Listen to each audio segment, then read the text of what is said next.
الحمد لأهله والصلاة على أهلها وبعد. محترم او معزز ورونو، په تیر درس کې مو د اوداسه طریقه بیان کړل،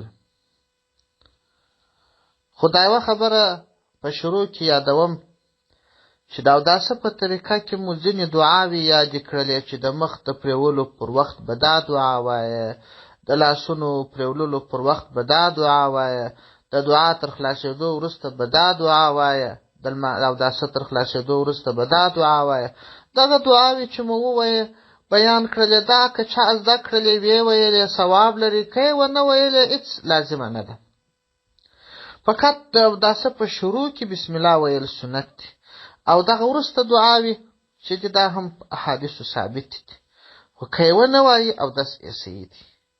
په نن درس کې دا خبره کوو چې اودس څه وخت فرض دی، څه وخت واجب دی، څه وخت سنت دی، څه وخت مستحب دی، اودس په څه شي ماتیږي. کتاب مسله راوړې ده چې د هر فرضي لمانځه لپاره، هغه که فرض لمونځ وي، که نفل لمونځ وي، که سنت لمونځ وي، واجب لمونځ وي، د جنازې لمونځ وي، سجده تلاوت وي، د دې ټولو لپاره اودس تازه کول فرض دی. او په دوو وختو کې اودس کول واجب دی. یو دا چې څوک پر بیت الله شریف باندې طواف کوي، او دویم دا چې یو څوک قرآن شریف مسح کوي، په لاس کې را اخلي. په دغه دوو وختو کې اودس تازه کول واجب دی. په هغه وختو کې چې مخکې مو یاد کړل فرض دی. په دوو وختو کې اودس تازه کول سنت دی. یو دا چې بېدېږي تر بېدېدو مخکې اودس تازه کول، او دوهم دا چې یو څوک غسل کوي تر غسل مخکې اول ځل اودس تازه کول بیا غسل کول سنت دی. په څو ځایو کې اودس تازه کول په څو وختو کې مستحب دی. څوک چې اذان کوي تر اذان مخکې اودس تازه کول، یعنی د اذان لپاره اودس تازه کول. یو څوک د نکاح خطبه وایي، یا د جمعې په ورځ، او داسې نور په دې وخت د دغه دپاره اودس تازه کول مستحب دی، دا د جمعې بیان چې کوي. او همدا ډول څوک د دین کتابونه د دین زده کړه کوي، اودس ورته تازه کول مستحب دی. دیني کتابونه په لاس کې را اخلي، په اوداسه را اخیستل مستحب دي، یعنې اودس ورته تازه کول مستحب دی. یو څوک چې د الله ذکر کوي، که څه بیا اودسي جایز دي، خو اودس ورته تازه کول مستحب دی. یو څوک چې د خوبه راکښېني اودس تازه کول مستحب دی. یو څوک چې مړي ته غسل ورکړي اودس تازه کول مستحب دی. او د اوښ غوښې چې یو څوک وخوري وروسته یې اودس تازه کول مستحب دي، که څه په نورو مذهبو کې د اوښ غوښې که څوک وخوري وروسته اودس تازه کول لازم دي. د جنازې تر پورته کولو وروسته اودس تازه کول مستحب دي. ټول عمر په اوداسه ګرځېدل مستحب دي. د نبي علیه السلام زیارت ته ورتلل، د زیارت ته ورتلو لپاره اودس تازه کول مستحب دي. پر عرفات باندې د درېدو پر میدان اودس تازه کول مستحب دي. د صفا او د مروه سعی په اوداسه باندې کول سنت مستحب دي. او که چیرې یو څوک د جنابت په وخت کې وي، ډوډۍ خوري، نو غسل یې لا نه یې کړی، اودس ورته تازه کول مستحب دي. یو څوک چې د خپلې مېرمنې سره نږدېوالی وکړي، او مخکې تر دې چې غسل وکړي بېدېږي اودس تازه کړي، د دغه خواهش تر پوره کولو وروسته فوراً اودس تازه کول مستحب دي. او همدا ډول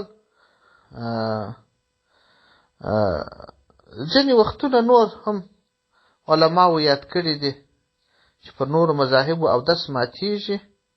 زموږ د مذهب علماو لیکلي دي، وایي که په هغه وختو کې هم سړی اودس تازه کړي مستحب دی. دور مختار جلد اول صفحه 1 کې دغه شیان را نقل سوي دي. اوس نو دا خبره کوو چې اودس په څه شي ماتیږي. اودس چې د انسان د بدن څخه چې بولي یا غائطه مواد د کومو دوو لارو څخه وځي، د دغه دوو لارو څخه هر شی چې راووتی، بولي، مني، مزي، باد، غائطه مواد، وینه، هر شی چې د دې دوو لارو څخه راووتی او دس ماتي. همدا ډول که چیرې د انسان د بدن څخه وینه ووتل او یا پر بدن زخم دی چې هغه خور یې واوښتي، دا وینه و دې پاک ځای ته یو لږ مایله سوه او دس ماتي. او همدا ډول د غوږو څخه که چیرې وینه راووځي چې غوږونه زخم وي یا ژړې اوبه، یا د سترګو څخه چې زخم پکښي او دس ماتي. په تاوای هندیه جلد اول صفحه 8، کبیري جلد کبیري صفحه 129، در مختار جلد اول صفحه 2. په وینو باندې په ناڼو باندې که وینه ګډه وه، که وینه ورباندې ډېره وه چې ناڼې توکي، ناڼې لږ وي او داسې مات دی. که وینې ناڼې ورباندې غالبه وي او داسې نه دی مات. او همدا ډول که چیرې یو څوک کی ووایي، که په ډکه خوله باندې کی ووایي او داسې مات دی، که لږ کی ووایي او داسې نه دی مات. که څوک بېهوشه سو یا لیونی سو یا نشه سو، په دې ټولو وختو کې او دس ماتیږي. چې همدا ډول که یو سړی بیده سي په خوب باندې او دس ماتیږي، چې په داسې شکل بیده سي که چیرې د یو شي ته شا لګولي، هغه ځینې ایسته سي، دی نړېږي. او که په ولاړې بیده سو نو دغه نه کېږي، په ولاړې باندې بیده سو او دس نه ماتېږي.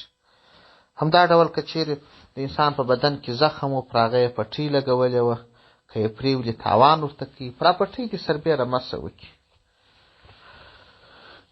او همدا ډول که چیرې یو سړی اودس تازه کوي، په کار دا ده چې بې ځایه اوبه مستعملې نه کړي، یعنې اسراف په اوبو کې ونه کړي.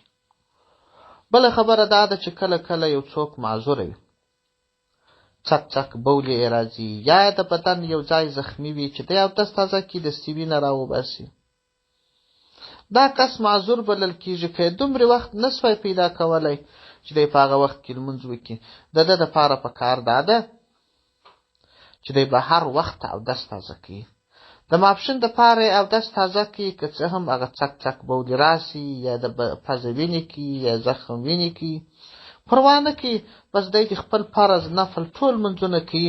مازدیګر وخت چې داخل سو، د هغه دپاره به بیا بل اودس تازه کوي. او که چیرې